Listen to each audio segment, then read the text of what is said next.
दिव्यांगम YouTube channel पर अंजलि अग्रवाल की तरफ से सभी साथियों को सादर नमस्कार। जैसे कि आप जान रहे हैं कि मैंने आपको बताया था कि मैं अपने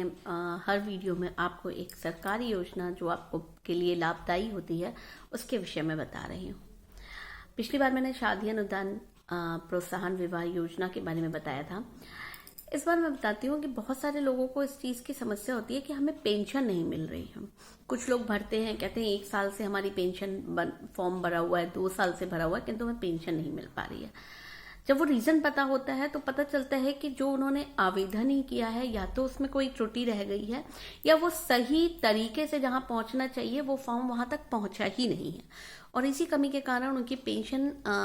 आपको पेंशन बनाने का जो तरीका होता है ये होता है कि जब आपका सब कुछ क्लियर होता है तो वो जिलाधिकारी महोदय के पास ऑनलाइन उसकी सूची भेजकर उस पर स्वीकृति ले ली जाती है और आपको अगले 6 माह के बाद फॉर्म भरने के बाद से जब भी नई पेंशन का बजट आता है आपको उसमें से प्राप्त होने लगती है। लेकिन बहुत सारे लोगों को इस तरह से मैंने कहते हुए सुना है कि मुझे पेंशन नहीं प्राप्त हुई, जबकि हमने 2 साल पहले भरा था, 1 साल। आपने कभी सोचा है कि इसका रीज़न क्या हो सकता है? देखिए, इसके लिए सबसे पहले जो आप जब भी किसी पेंशन के लिए आवेदन करते हैं, सबसे पहले आप www.sspy-up.gov.in इस पर जब आप जाके क्लिक करते हैं तो आपको वहाँ पे दिव्यांगों के लिए वाली एक पेंशन योजना के लिए एक ऑप्शन आता है। आप जब उसमें क्लिक करके जब फॉर्म भरते हैं वहीं पे त्रुटि हो जाती है, क्योंकि वहाँ पर ज़्यादातर लोगों के क्या होते हैं कि वो डॉक्यूमेंट्स ही पूरे नहीं होते हैं या अपलोड नहीं हुए होते हैं, जिसकी वजह से वो फॉर्म निरस्त हो जाता है। तो जब वो जिला दिव्यांगजन सशक्तिकरण अधिकारी के कार्यालय में पहुंचते हैं तो उन्हें पता चलता है कि आपके के द्वारा भरे हुए प्रपत्र जो है वो अधूरे होते हैं और इसी कारण वो निरस्त कर दिए गए हैं, जिसके कारण उन्हें दोबारा ये परेशानी उठानी पड़ती है कि फिर से वो अपना आवेदन करें। तो इस समस्या से बचने के लिए आप सबसे पहले जब भी पेंशन के लिए फॉर्म भर रहे हों या किसी का भरवा रहे हों तो आप ये ध्यान रखें कि आपका दिव्यांगता प्रमाण पत्र, आपकी एक फोटो, आपका हस्ताक्षर किया हुआ एक पेपर, आधार कार्ड और साथ में आय प्रमाण पत्र, ये आपके 5 डॉक्यूमेंट्स पहले से आप कंप्यूटर पे स्कैन करवा लें,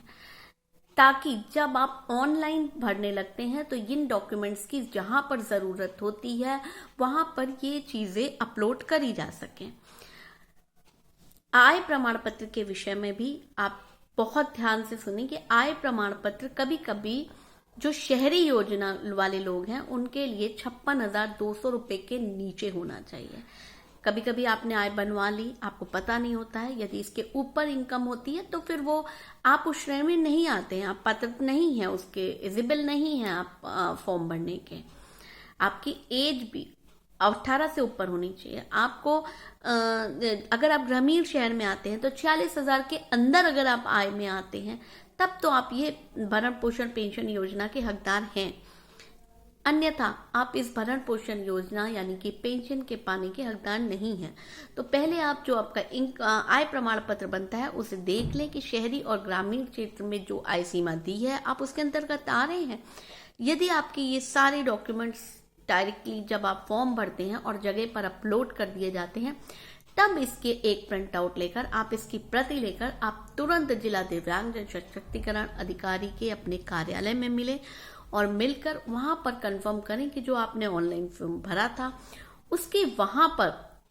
उसकी कार्यवाही शुरू हो गई है या उसमें किसी प्रकार की त्रुटि तो नहीं है। केवल फॉर्म भर लेने मात्र से आप उसके हकदार नहीं होते हैं। हाँ, साथ में एक चीज और, बैंक अकाउंट, उसका IFSC नंबर जहां पर मांगा जाता है आप उसको पूरी तरह से जांच लें कि जो आपने अपने बैंक अकाउंट नंबर लिखा है, आपने ब्रांच लिखी है, जो IFSC कोड लिखा है, ये आपका सही है कि नहीं, क्योंकि सारा मैटर इसी पे करता है। कभी IFSC कोड में अगर एक संख्या की भी त्रुटि हो जाती है तो आपके लिए वो आपका आवेदन बेकार हो जाता है।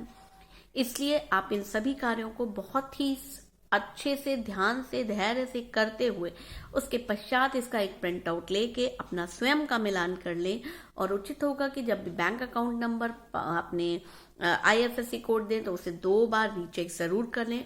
ये पूरी तरह से निश्चित कर लें, सुनिश्चित करें कि आपके सारे डॉक्यूमेंट्स वहां पर अपलोड हैं, अन्यथा नहीं। क्योंकि जब आप प्रिंट आउट निकालते हैं तो वहां पर वो बता देता है कि यहाँ पे आपका डॉक्यूमेंट ये अपलोड किया गया है। तो आप इसको पूरी तरह से चेक कर लें। या अगर आप अशिक्षित हैं तो आप किसी भी जन सेवा केंद्र में जाएं तो वहां पे जाके उसको बता दें कि भैया इसको प्लीज, इसको बहुत अच्छे से करके, इसको बैंक अकाउंट नंबर, उसको अपनी पासबुक ओरिजिनल ले जाके आप वहां पे भरा के फिर आप जिला दिव्यांग जन सशक्तिकरण कार्यालय से